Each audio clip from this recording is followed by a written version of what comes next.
안녕하세요. 저는 국립부경대학교 사회복지학 전공에서 학생들과 함께 공부하고 또 연구하고 있는 노범래라고 합니다.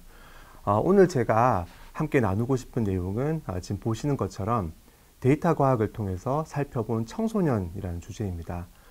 저는 사회복지학 가운데서도 주로 정책 분야 연구를 하고 있고요. 또 그 가운데서 특히 관심 있는 분야들은 대규모 행정 데이터를 활용을 해서 사회 문제 등을 좀 해결하는 데 좀 관심이 있습니다. 오늘 제가 드리고 싶은 내용은 제가 지금까지 해왔던 그 몇 가지 연구들과 그 내용들을 특히 청소년 분야에 결합해서 진행한 내용들을 그렇게 함께 이야기해 보도록 하겠습니다. 제가 이 달았던 부제가 생각의 교차점과 데이터 기반 상상력이라고 제가 한번 붙여보았는데요. 오늘 제가 생각하고 있는 이 교차점 그리고 상상력, 이것이 무엇인지 함께 좀 풀어내보고 싶어요. 요즘 뭐 이렇게 융합이나 이런 이야기 되게 많이 하잖아요. 그와 관련된 내용으로 보시면 될 것 같습니다. 오늘 이제 드릴 내용은 이제 크게 세 개의 꼭지로 구성되어 있습니다. 첫 번째는 이 교차점이란 무엇인가에 대한 이야기고요. 두 번째는 이 교차점을 만들어내는 중요한 원동력이라고 해야 될까요? 이런 것이 상상력인데요. 특히 데이터에 기반한 상상력이 무엇인가에 대해서 함께 말씀 나눠보도록 하겠습니다. 그리고 이 두 가지의 생각들을 바탕으로 해서 실제 그러면 청소년의 삶은 어떠한가, 제가 관찰했던 특히 데이터 과학에 기반해서 관찰한 내용을 살펴보겠는데요.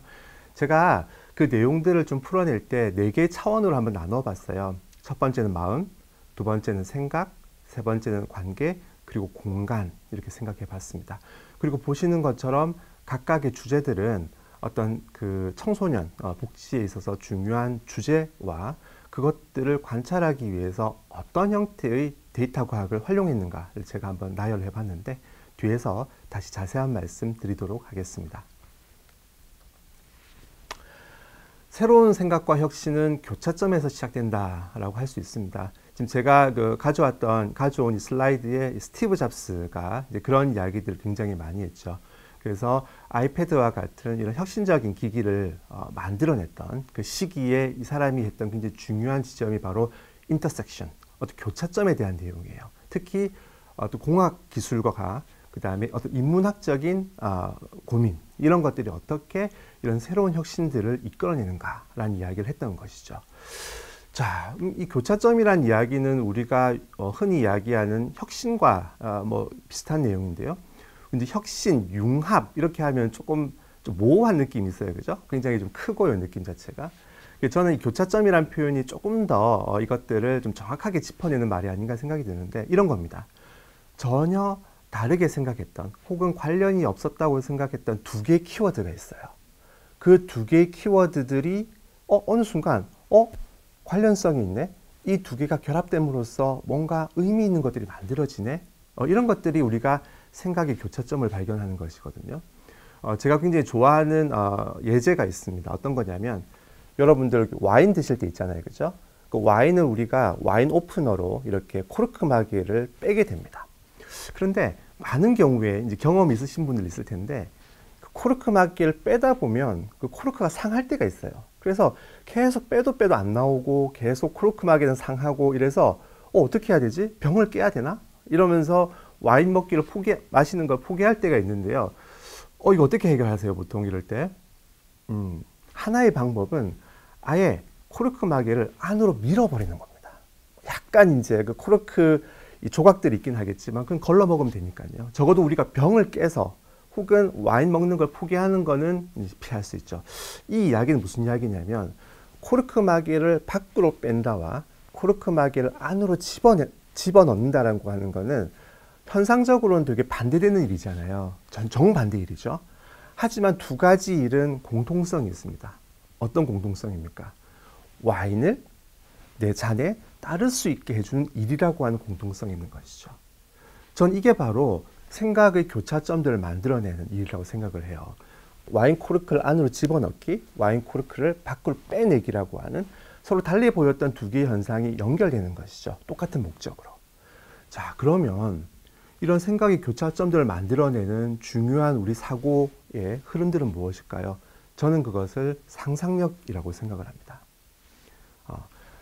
달라 보였던, 관계가 없어 보였던, 혹은 정반대로 보였던 현상들을 하나로 연결해 주는 것, 이게 바로 상상력인데요. 상상력에 대해서 어쩌면 가장 체계적으로 또 이야기해 줬던 것이 칸트일 것 같아요. 칸트는 상상력의 작용에 대해서 이런 이야기를 했습니다. 우리가 오감을 통해서, 우리 감각기관을 통해서 받아들인 것들이 이것이 지식, 지성으로 변환되는 과정에서 상상력이 동원된다. 이런 이야기를 했고요. 우리가 칸트의 이야기에서 굉장히 의미 있게 생각할 부분은 이와 같은 정신의 작용이라고 하는 것은 어떤 특정한 천재들에게만 국한된 것이 아니라는 것이죠. 우리 모두는 다 그와 같은 것들을 타고났습니다. 저는 이 칸트의 이야기가 특히 오늘날 지능정보사회의 출현 혹은 뭐 빅데이터의 활용 이런 것들을 이야기함에 있어서 굉장히 중요한 의미를 지닌다고 생각을 해요. 왜 그러냐면 생각해 보세요. 우리는 지금 칸트가 이야기했던 이 감성을 통해서 정보를 받아들이는 것이 굉장히 어마어마한 수준으로 늘어난 세상에 살고 있습니다. 보세요. 여러분들 핸드폰을 열어보시게 되면 수없이 많은 사람들의 생각들과 영상들과 많은 정보들이 홍수처럼 쏟아지잖아요. 자, 그럼 여기서 필요한 게 뭐죠?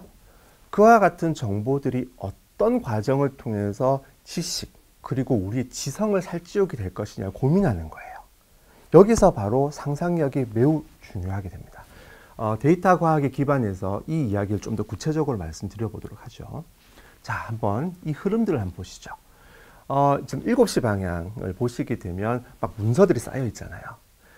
사회복지학 현장이라고 한다면 사회복지학에서 굉장히 중요한 우리 가치가 뭡니까? 기록입니다. 우리가 클라이언트 혹은 지역사회를 위해서 했던 일들을 꼼꼼히 다 기록을 해놔야 돼요. 그 기록을 해놓는 것은 우리가 하는 활동들이 실제적으로 문제를 해결했는가를 평가하는 데 있어서 되게 중요하고요. 또 많은 경우에 사회복지학에서 이루어지는 활동들은 어떻습니까? 공공의 자원을 활용을 하잖아요. 그러니까 이 기록이라고 하는 것은 그와 같은 책무성을 실현함에 있어서 매우 중요합니다. 자, 어쨌든 현장에는 굉장히 많은 이런 문서들, 이런 것들이 쌓여 있어요. 그런데 우리는 항상 그런 이야기 하거든요. 데이터가 없어. 자료가 없어서 분석을 하지 못해. 이런 이야기를 하는데 아니죠. 바로 이렇게 많이 쌓여져 있는 일견 봤을 때 이게 무슨 데이터야 싶었던 것들이 어느 순간 데이터로 변환될 수 있습니다. 그것이 지금 제가 이 슬라이드에서 11시 방향에 있는 과정입니다. 그런 거죠. 이게 데이터가 될 수 있어? 그냥 쌓여있는 영수증의 조각들. 이런 영수증의 조각들을 다 모으게 되면 어떤 게 가능해져요? 어떤 사람이 A라는 물건을 샀을 때 B라는 물건을 함께 산다. 이 정보로 전환이 되거든요. 그렇게 되면 어떻게 됩니까? 당신은 지금 A라는 물건을 샀는데 B라는 물건도 좋아할 것 같아요. 라고 우리는 추천할 수 있겠죠. 이게 오늘날 우리가 아마존이라든지 유튜브에서 추천하는 어떤 시스템의 핵심 아니겠어요? 그러니까 이게 데이터가 될 수 있어? 라고 하는 것들을 상상력에 기반해서 데이터로 변환하는 과정, 그 과정이 매우 중요하게 됩니다. 자, 그리고 그러면 쌓인 데이터들을 그럼 어떤 식으로 구현해 보일까? 이것들을 어떤 알고리즘을 통해서 어떤 수리적인 방법을 통해서 드러내 보일까? 이때도 상상력이 또한 개입되게 됩니다. 이제 그 과정이 이제 제가 5시 방향에 제시한 것인데요. 자, 그러면 우리가 이 알고리즘을 통해서 어떤 패턴들을 발견해냈어요. 어떤 그림들을 만들어내고 어떤 수치를 얻어냈습니다. 자, 그 다음에 결과적으로 이것들이 실제 문제 해결에 어떻게 활용될 수 있는가를 해석해내는 것, 거기에서도 상상력이 한 번 더 관여하게 됩니다. 저는 이렇게 데이터 기반 상상력이라고 하는 것이 이 과정, 쌓여 있었던 어떤 정보의 묶음들, 여기에서 우리가 실제로 문제를 해결할 수 있는 지식, 그리고 지성으로 연결되는 과정에서 상상력이 굉장히 많이 동원이 된다. 이 말씀 꼭 드리고 싶어요. 자, 그러면 특히 이제 저는 이제 문이과 구분이라고 하는 걸 썩 좋아하진 않습니다만은, 문과의 학생들이 이런 생각을 하거든요. 데이터 기반 상상력을 발휘하기 위해서는 엄청나게 많은 테크닉을 배워야 되는 거 아니에요? 파이썬을 공부해야 되는 거 아니에요? R을 공부해야 되는 거 아니에요? 뭐 SQL을 공부해야 되는 거 아니에요? 이야기를 하는데요. 물론 중요하죠. 이런 것들을 실제로 구현하기 위해서는 이런 테크닉이 중요합니다. 하지만 그 앞단에 필요한 것은 바로 상상력이라고 하는 것인데요. 제가 그걸 한번 역사적 사례를 통해서 한번 말씀드려 보겠습니다. 자, 이 찰스 부스라는 사람이 있습니다. 이 사람은 사회정책, 그다음 특히 도시계획에 있어서 굉장히 중요한 역할을 했던 사람이에요. 자, 지금 연표를 보시면 알겠지만 이 사람이 활약했던 시기는 1800년대 중후반입니다. 생각해 보세요. 이때 무슨 이런 분석을 위한 지금 우리가 사용하는 컴퓨터 혹은 체계적인 정보 수집에 필요한 행정 시스템 이런 게 있었을까요? 없던 시절이에요. 자, 그런데 이 사람은 이런 생각을 합니다. 우리 도시, 영국이죠, 이 사람은. 우리 도시의 빈곤과 범죄와 같은 사회 문제가 굉장히 심각하다. 근데 사람들이 이걸 잘 몰라. 이걸 한번 드러내 보여야겠어. 라고 해서 열정적으로 자료들을 수집하게 됩니다. 지금 그 한시 방향에 큰 그림이 하나 있죠. 이 그림을 보시면 색깔이 보이실 겁니다. 빨간색, 까만색 이런 식으로 되어 있어요. 이 사람이 했던 일은 뭐였냐면 범죄 수준과 그 다음에 빈곤 수준이라고 하는 두 개의 지표를 활용을 해가지고 어떻게 사회 문제가 흩어져 있는가를 관찰하려고 했습니다. 지금 제가 그 아래 그림에서도 표현을 해놨는데 그 까맣게 표현된 거 있잖아요. 이거는 빈곤과 범죄가 공히 높은 지역을 의미합니다. 자, 이거 굉장히 중요하거든요. 일단 우리가 살고 있는 지역에 이렇게 문제가 굉장히 흩어져 있구나 라고 하는 것을 드러내 보이는 것도 매우 중요할 뿐만 아니라요. 우리는 항상 사회 문제를 해결함에 있어서 자원이 부족하거든요. 그럼 우리가 어디에 가서 문제를 해결해야 되지? 이런 게 중요한 궁금증이 되는 겁니다. 자, 그러면 이 찰스 부스가 했던 이런 작업들은 이 그림들을 통해서 자, 봐라. 우리의 문제가 이렇게 확산되어 있고 특히 문제가 심각한 곳은 여기야. 자, 그러면 어떻게 하면 됩니까? 한정된 자원을 가지고 이 문제가 심각한 곳에 먼저 가서 어떤 개입들을 하면 되겠죠. 이것이 지역사회 혁신을 이끌어낸 굉장히 중요한 혁신적인 아이디어로 이어지게 됩니다. 자, 그럼 여기에 파이썬, R, 뭐 SQL, 뭐 DB 이런 거 있나요? 없죠. 열정과 상상력이죠. 이런 사회 문제들을 지도에 구현해 보면 굉장히 의미 있는 패턴들을 발견할 수 있을 것이야 라고 하는 그 상상력, 그 상상력에 기반해서 이런 엄청난 작업들을 이뤄내고요. 실제로 이 경험들이 이어서 굉장히 많은 사회복지정책, 그 다음에 도시정책의 혁신으로 이어지게 되는 사례가 됩니다. 제가 이 오래된 이야기를 가져온 이유는 우리가 공학이나 혹은 어떤 그 전산과학과 같은 형태의 백그라운드가 없다고 할지라도요. 사회 문제에 대한 관심들, 그 다음에 이 문제들을 어떻게 드러내 보일 수 있을 것인가에 대한 상상력들, 이런 것들을 통해서 굉장히 많은 작업들을 시작해 볼 수 있다는 것이죠. 자, 그러면 이 작업에 필요한 기술적인 부분들은 협업 과정을 통해서 혹은 학업 과정, 그 다음에 지금 우리 부경대학교에 굉장히 많은 기회들이 있다고 생각을 하거든요. 이런 학습의 기회들을 활용을 해서 구현해 보고 한번 드러내 보는 이런 것들이 매우 중요하다고 말씀드릴 수가 있습니다. 정리를 하자면요. 우리가 요새 빅데이터 이야기를 하잖아요. 그죠? 물론 빅데이터라고 하는 것은 그 빅이라는 말이 들어가는 것처럼 데이터의 사이즈가 크고요. 데이터의 사이즈가 크다는 이야기는 그것을 처리하기 위한 기술적인 측면이 좀 강조될 필요가 있습니다. 하지만 중요한 것은 그 사이즈 그 자체가 아니라 우리가 데이터에 기반해서 추론한다라고 하는 그 비중, 데이터의 비중이 크다는 게 중요한 거예요. 여기서 필요한 게 바로 상상력인 것이고요. 아까 예를 들었던 찰스 부스의 사례처럼 지도라고 하는 것을 통해서 거기에서 어떤 사회 문제를 분포를 그림으로써 무언가를 뽑아내는 거죠. 이 우리 사회 문제라고 하는 것이 이렇게 흩어져 있고 특히 위험한 것은 어디다 이런 것들입니다. 자, 그 과정에서 우리가 생각해 볼 수 있는 것이 두 번째 꼭지인 가설 생성적 과정입니다. 자, 여러분들 뭐 조사론이나 이런 수업 들으시면 가설 들어보셨죠? 어떤 연구 문제지 않습니까?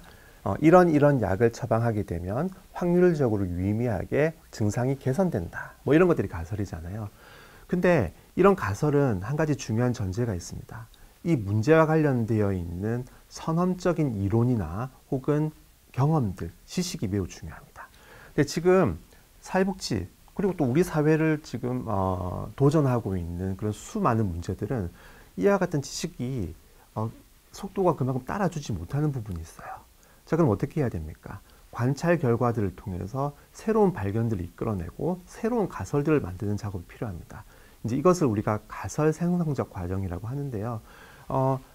문제에 대한 어떤 관심들과 열정에 기반을 해서 자료들 수집하고 그 자료들 가운데서 어떤 패턴들을 찾아내보고 그 과정에서 새로운 가설들과 또 더 나아가서 지식으로 이어지는 이런 과정들이 매우 중요합니다. 자, 그러면 이런 것들이 가능해지기 위해서는 무엇이 필요할까요? 상상력을 극대화하기 위한 대화가 매우 중요합니다. 그러니까 한 사람이 모든 걸 다 잘할 수는 없잖아요, 처음부터. 그러면 이런저런 관심들과 장점들이 있는 친구들끼리 모여가지고요, 대화를 나누고 상상력을 서로 키워나가는 과정을 통해서 구현이 이루어지는 것이죠.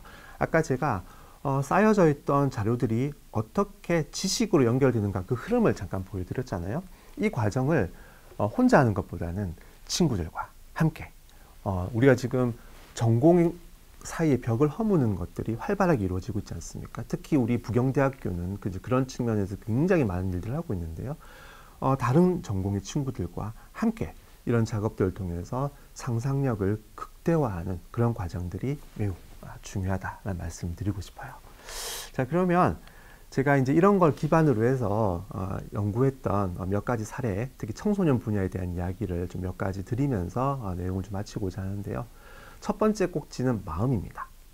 여러분들 혹시 정서행동 특성검사라고 하는 검사를 받아보셨나요? 지금 초, 중, 고등학교 학생들이 다 받고 있는 검사죠. 제가 이제 이 검사의 개발에 참여를 했습니다. 저는 이제 데이터 과학에 기반해서 이 부분들을 해결하는 문제에 좀 개입을 했는데요. 지금 보시는 이 그림은요, 거기 이제 문항이 있어요. 각각의 정서 행동에 대한 특성들을 물어보는 그 문항들의 연관 구조를 이렇게 이제 이거 그래프 구조라고 하는데 그래프 구조로 한번 구현해 봤습니다. 자, 우리 정신건강과 관련되어 있는 진단 체계가 있습니다. DSM이라고 하는 진단 체계가 있는데 이건 주로 이제 성인에게 주로 잘 맞아요. 아동 청소년의 경우에는 그 발달적 특성에 따라서 이런 체계화된 형태의 진단 도구가 개발되어 있지 않은 거죠. 어떻게 보면 이론과 지식의 갭이 있는 상황입니다. 제가 이제 이 작업을 했던 거는 그렇다면 지금 우리 이 데이터 여기 굉장히 많은 이 데이터 규모가 큰 작업이었는데 이걸 기반으로 해서 각각의 정서 행동이라고 하는 것이 어떻게 연결되는지를 한번 만들어 보자. 그리고 이 작업을 통해서 우리가 청소년들의 정신건강과 관련되어 있는 어떤 진단 체계를 만드는 기초 자료를 만들어 보자. 이런 이제 마음으로 이 작업을 한번 수행을 해 보았습니다. 두 번째 꼭지는 제가 생각이라고 했는데요. 저는 주로 이제 자연어 처리에 관심이 많습니다. 그래서 예를 들면 한 20년 혹은 30년간의 기사문 같은 것들을 쭉 모아서 그 기사문 내에서 어떤 흐름들이 이루어지는가라고 하는 것을 이제 관찰하는 그런 연구를 많이 수행을 하고 있는데요. 제가 청소년의 고통이라고 하는 문제에 좀 관심을 가지게 됐어요. 그럼 생각해 보세요. 청소년의 고통이라고 하는 것을 우리가 어떻게 측정할 수 있지? 쉽지 않잖아요. 그죠? 저는 이렇게 생각했습니다. 죽음을 선택하는 방법 가운데서요. 분신이나 투신과 같은 방식들은 되게 고통을 극적으로 드러내는 그런 구조를 드러낸다 볼 수 있습니다. 그래서 기사문들을 한 20년 동안 모았습니다. 특히 이제 분신과 투신과 관련된 기사문들을 모으고요. 그 분신과 투신과 관련된 기사문 가운데서 특히 청소년과 관련된 기사문들이 어떻게 흘러가는가라고 하는 걸 봤어요. 그러면 이 기사문들이 대략 한 20만 건 가까이 수집이 되거든요. 그럼 옛날에는 어떻게 했겠어요? 그 20만 건의 내용 하나하나를 보면서 이게 청소년과 관련이 있나 없나 이런 것들을 봤었겠죠. 하지만 지금은 그렇진 않습니다. 지금은 예를 들면 알고리즘을 통해 가지고 자연어 처리 과정을 통해서 이 하나의 기사문이 청소년과 얼마나 관련성이 있는가를 계산할 수 있어요. 이제 이런 걸 이제 의미거리 계산, 이제 이런 식으로 우리가 부르는데요. 이제 그렇게 하면 전체 텍스트 가운데서 특정 주제, 여기에서는 청소년인데요. 그 청소년들과 관련된 주제들이 어떻게 흘러가는가라고 하는 걸 볼 수 있다는 것이죠. 자세한 내용은 또 언젠가 기회가 된다면 또 말씀을 또 드리도록 하겠습니다. 여기서 이제 중요한 인사이트는 어떤 특정한 시기에 굉장히 많은 청소년들의 고통이 관찰된다는 것이죠. 대개 그 시기는 2008년부터 2014년 사이에 굉장히 많은 일들이 있었던 것 같아요. 그때 특히 청소년들의 이런 고통을 드러내는 그런 일들이 많았던 것으로 생각이 됩니다. 그럼 그때 어떤 일이 있었고 그게 왜 이렇게 발현되었는가는 우리가 좀 더 구체적으로 나중에 한번 또 따져볼 부분이 있을 것 같아요. 자, 살감개방 서비스 우리 많이 이용을 하죠. 제가 이 그 두 개의 그림을 가지고 왔는데요. 지금 보시는 것처럼 왼쪽에 있는 그림은 제가 실패한 연구입니다. 왜 실패했냐면 제가 이제 이 트위터입니다. 트위터에서 나눔과 관련된 행위들이 어떻게 이루어지는가라고 하는 걸 관찰하고 싶었어요. 그래서 그 트위터 내용에 나눔, 기부 이런 게 들어가는 트위터들 다 수집을 했거든요. 자, 그래서 이 그림을 그렸어요. 이 보시면 점과 선으로 연결되어 있습니다. 점은 기부나 나눔을 이야기한 사람들이고요. 선은 리트윗 구조입니다. 정보가 확산되는 구조라 보시면 되겠죠. 일반적이지 않은 되게 아름다운 구조가 나타났어요. 그래서 이게 뭐지? 생각했는데 여러분 이게 뭘 것 같아요? 이게요, 그 BTS 아시죠? BTS 아미들입니다. 이 시기에, 이 특정 시기에 BTS 아미들이 엄청나게 많은 나눔 활동을 했나 봐요. 그래서 이렇게 그려지는 거죠. 여기서 어떤 게 보이시죠? 굉장히 중앙 집중화되어 있으면서 이렇게 방사형으로 이렇게 퍼지는 구조가 관찰되죠. 대단히 체계적이죠. 이 무슨 말이냐면 BTS와 관련된 소식들을 핵심적으로 전달하는 체계들이 있고요. 그 다음에 이 내용들을 다시 재확산하는 구조가 관찰이 되고요. 그 외곽에는 이 내용들을 서로 교환하는 팬들이 존재한다는 것이죠. 제가 이 작업을 하면서 와, 이것이 진정한 암이구나. 무슨 사령관이 있는 것도 아닌데, 그죠? 이렇게 아주 아름답게 이런 게 이루어지는구나 라고 하는 굉장히 놀라운 실패한 연구긴 합니다. 왜냐하면 저는 나눔이라고 하는 것에 포커스를 했는데 결국 이 아미를 관찰한 것이기 때문에 아주 굉장히 재미있게 봤던 경험이 있습니다. 주로 이제 이 활동들을 했던 것이 물론 청소년만 있는 건 아니긴 하지만 이제 다수가 청소년들이 활동을 하면서 청소년들의 팬덤 문화가 가지고 있는 어떤 그 체계성 이런 것들을 좀 관찰할 수 있었던 그런 경험들이 있었고요. 지금 오른쪽 그림을 보시면 이건 조금 슬픈 내용입니다. 이건 좀 제가 예전에 2014년에 했던 연구인데요. 자살이라고 하는 단어가 들어가는 제가 트위터의 내용을 다 수집을 했어요. 수집을 하면서 이 내용들이 어떻게 확산되고 있는가를 살펴본 내용입니다. 지금 이 그림을 잘 보이실지 모르겠는데 지금 8시 방향에 보시면 제가 스튜던트라고 표현을 해놨죠. 여기가 학생들입니다. 주로 이 집단들이. 학생들이 자살 관련된 내용들을 서로 굉장히 집중적으로 주고받고 있습니다. 그 바로 위에 뉴스 미디어가 보이시죠? 지금은 자살과 관련돼 있는 정보들, 기사문들에 대한 권고가 있습니다. 되도록이면 구체적이지 않게 자살이라는 표현을 빼고 보도하도록 권고하고 있죠. 당시에는 그런 권고가 없었어요. 그래서 이런 권고를 만들기 위한 기본 연구가 필요해서 제가 이 작업을 했는데요. 보시는 것처럼 뉴스 미디어의 정보들이 그냥 바로 리트윗되고 있죠. 그 내용들을 가지고 어떤 여과도 없이 이야기를 하고 있는 거예요. 그 과정에서 이 사건의 당사자가 누구다 이런 이야기까지 오고 가는 걸 좀 관찰했습니다. 자, 그러면 우리가 이 결과를 통해서 어떤 함의가 필요하죠? 뉴스 미디어가 이렇게 집중적으로 학생들에게 연결되는 이 과정에서 그 정보, 기사문의 내용들을 순화하고 그 기사문들 내용 가운데 문제가 없는지 살펴보는 그런 과정들이 필요할 것이고요. 그리고 이 중간 단계에서 이런 내용들을 적절하게 필터링 해주는, 여과해주는 전문가나 혹은 관계 당국들의 활동도 매우 중요하다는 함의를 얻을 수 있겠죠. 이 그림들은 여러 가지로 해석될 수 있는 부분이 있긴 하지만 특히 핵심적인 부분들은 그것이었다고 생각을 합니다. 제가 이건 이제 공간에 대한 내용을 다룬 부분입니다.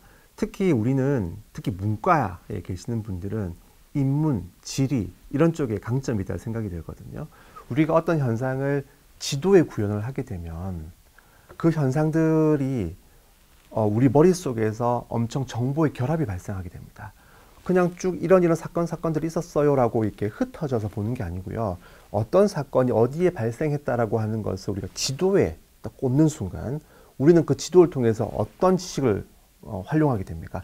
아, 거기에는 어떤 역사가 있었어. 그 지역에 누가 살았었어.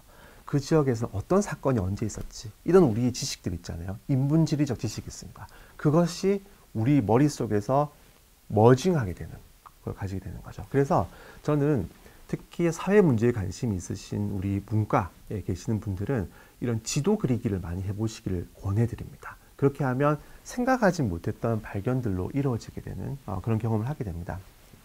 간단히 말씀드리면 여기 지금 좌상단에 있는 그림은 자살 생각을 하고 있는 전국의 학생들의 분포입니다. 그 밀도라 보시면 될 것 같고요. 그럼 진하면 진할수록 학생들이 많겠죠. 근데 보시면 이건 대개 이제 인구 분포와 좀 관련성이 있습니다. 자, 그 옆에 있는 그림 있죠. 중앙 상단에 있는 그림은 이런 자살 생각이나 이런 청소년들의 마음 건강의 문제를 해결할 수 있는 공공 서비스 체계입니다. 병원, 위센터 등의 분포입니다. 근데 보시면요. 이런 마음의 어려움을 경험하는 친구들은 되게 전국적으로 흩어져 있는데 그 대응하는 서비스들은 어때요? 되게 밀집되어 있죠. 대도시, 뭐 부산, 서울 이런 곳들에. 자, 그래서 어떻게 했느냐. 지금 우측 그림을 보세요. 제가 마음 건강 수준에서 서비스 공급 수준을 빼고 그 차를 한번 표현해 봤습니다. 자, 이게 뭘 의미하죠? 마음 건강의 어려움을 경험하는 친구들은 많은데 공공 서비스가 별로 없는 지역들이 되겠죠. 자, 이게 어떤 의미가 있습니까? 아까 찰스 부스와 비슷하죠. 이 지역에 필요한 서비스 체계를 마련하고요. 또 경우에 따라서는 지금 어떤 어려움들이 있는지를 가서 모니터링하는 작업들을 해볼 수 있겠죠. 뭐 이런 작업들입니다. 원래 이제 이런 작업들을 할 때는 이 데이터들이 이런 작업들을 하기 위해서 만들어진 것들은 아니었어요. 다 별개로 구성되어 있던 데이터들을 결합해 봄으로써 새로운 인사이트들과 문제 해결에 필요한 지식들로 연결한 그런 경험들로 보실 수가 있겠습니다. 이제 제 개인적인 경험들 이제 끝으로 이제 결어를 하도록 하겠습니다. 여러분들에게 한번 묻고 싶어요.